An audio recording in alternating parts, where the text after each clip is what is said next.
Bienvenue dans 88 images par seconde, où je reviens chaque semaine sur les sorties nationales au cinéma et en VOD. De son vivant, un mélodrame très efficace qui raconte tel un conte l'accompagnement d'un patient vers sa mort inéluctable. Alors, je vous préviens, de suite, ça cherche pas à représenter de façon, on va dire, réaliste le milieu hospitalier français, comme le fait La Fracture par exemple, mais ça nous raconte les relations humaines entre médecins, patients et famille.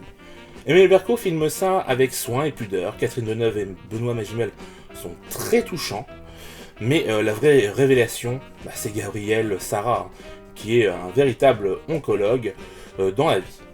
Mélo veut dire larmes, donc oui, vous allez pleurer, mais parfois ça fait du bien d'évacuer. En somme, un film qui a une sacrée présence, les vrais savent. 8 sur 10. Frida Viva la Vida. Un documentaire Wikipédia qui n'a pas grand intérêt, tout comme les interventions de Asia Argento. Alors que l'on découvre pour la première fois tout un tas de lettres de l'artiste, on a à peine 5-6 extraits disséminés dans le film, alors que ça aurait dû être la sève de ce dernier. Bref, je vous invite plutôt à revoir Frida avec Salma Hayek que ce docu qui enfonce des portes ouvertes, donc 4 sur 10. L'événement. Un film dur avec son spectateur qui le met mal à l'aise, le bouscule et lui montre les choses de manière assez crue. Certes, on se rend mieux compte de la situation, pour autant je préfère un film comme Vera Drake de Mike Leigh sur le même sujet. Cependant, le film est très qualitatif, la réalisation est intéressante avec son choix du format 1.33, sa caméra très proche de son actrice principale, qui est d'ailleurs saisissante. Un très bon film qui mérite bien son Lion d'Or. 8 sur 10. Liban 1982. Un film très autobiographique du réalisateur lors de l'invasion du Liban. Tout se déroule sur une même journée en mélangeant les points de vue des adultes d'un côté et des enfants de l'autre. L'insouciance à l'inquiétude, très classique, académique, même s'il a un côté familier vu l'aspect autobiographique, mais malheureusement, je trouve que le film n'arrive pas à trouver son public, ne sachant à qui il s'adresse vraiment en dehors de ceux qui ont vécu cet événement. Donc 5 sur 10. House of Gucci. C'est décidément une bonne année pour les fans de Ridley Scott, qui nous livre à nouveau un bon film sur le couple Maurizio et Patrizia Gucci, après son dernier duel. La réalisation nous embarque dans cette épopée de l'empire Gucci avec un casting incroyable qui nous prouve à nouveau, s'il y avait un doute, tout le talent de Lady Gaga en tant que comédienne. Par contre, j'ai un peu de mal avec la photo, surtout sur les parties en Toscane qui font trop forcer, sinon c'est très beau, mais il manque selon moi une scène ou deux à la fin au lieu de faire une ellipse de 2 ans. 7 sur 10. Suprême. Un film qui revient sur les débuts du groupe Suprême NTM. Un pari risqué, mais il faut dire que ça marche, les comédiens sont incroyables, même si on regrettera 2 choses. Une véritable inclusion du rap hip-hop avec des moments où on verrait du coup leur référence musicale, ainsi que plus de moments sur comment ils écrivaient leurs morceaux. Puis à mes yeux, le film devrait couvrir toute leur carrière. Car là, on a l'impression de voir le premier épisode d'une mini-série sur NTM. Non. Cependant, on ne peut nier que l'on retrouve bien l'esprit NTM années 90. Donc, à vous de voir si vous aimez le groupe. 7 sur 10. Encanto, la fantastique famille Madrigal. Un joli film sur la famille, cependant je trouve dommage que le personnage principal n'évolue pas tellement, même si elle permet à d'autres de le faire.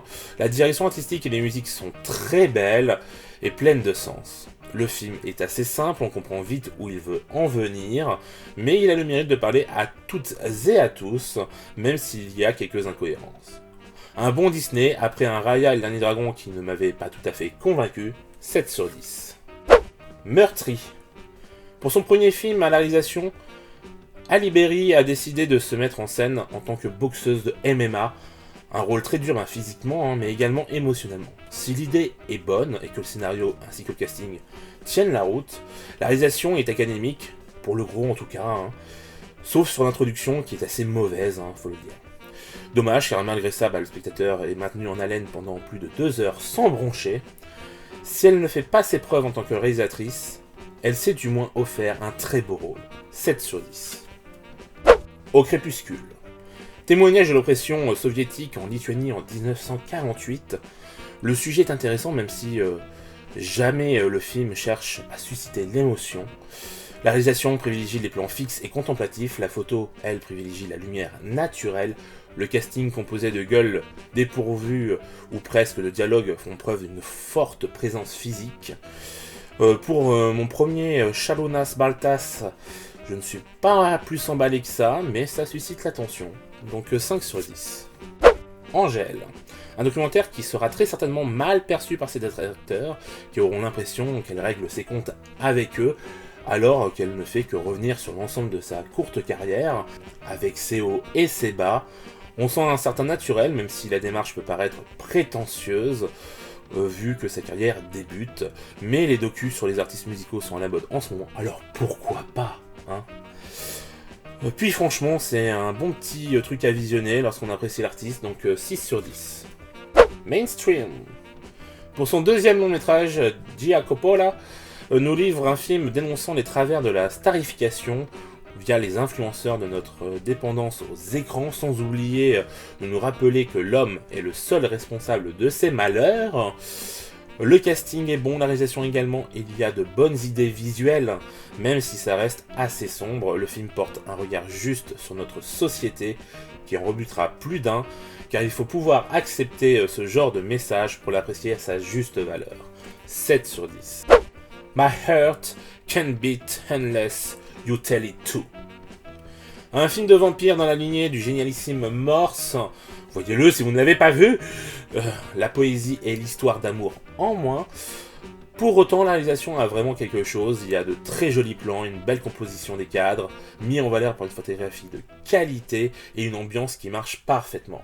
Le casting fait le taf, mais c'est surtout le traitement du scénario qui est à l'honneur, ici avec ce quotidien macabre dans lequel Dwight, le personnage principal, n'arrive plus à vivre. Un joli film à découvrir sur Shadows, 7 sur 10. MFA. Un Rape and Revenge réussi, même si la réalisation n'est pas parfaite.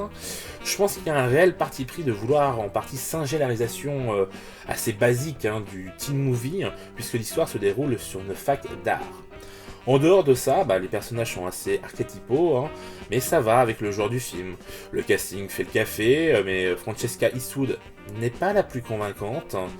Il n'y a qu'à voir sa partenaire de jeu, Lee McKendrick, qui est selon moi bien meilleure.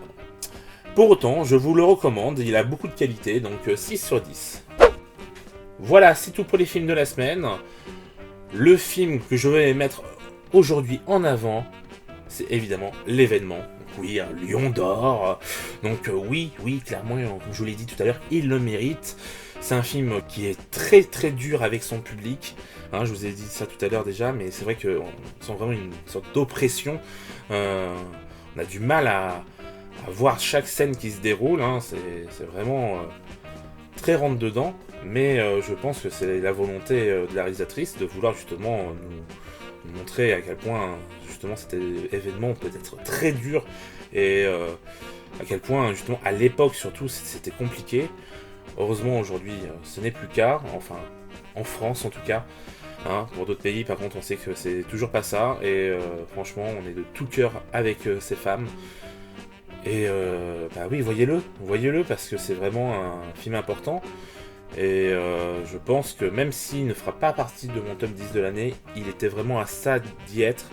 Et c'est un film à ne pas manquer là en ce moment en salle, donc allez-y. Même invitez vos amis, c'est important. Les cinémas et les salles en ont besoin. Et des films comme ça, c'est pas tous les jours, donc voilà. Sur ce, je vous dis à très vite. Ciao!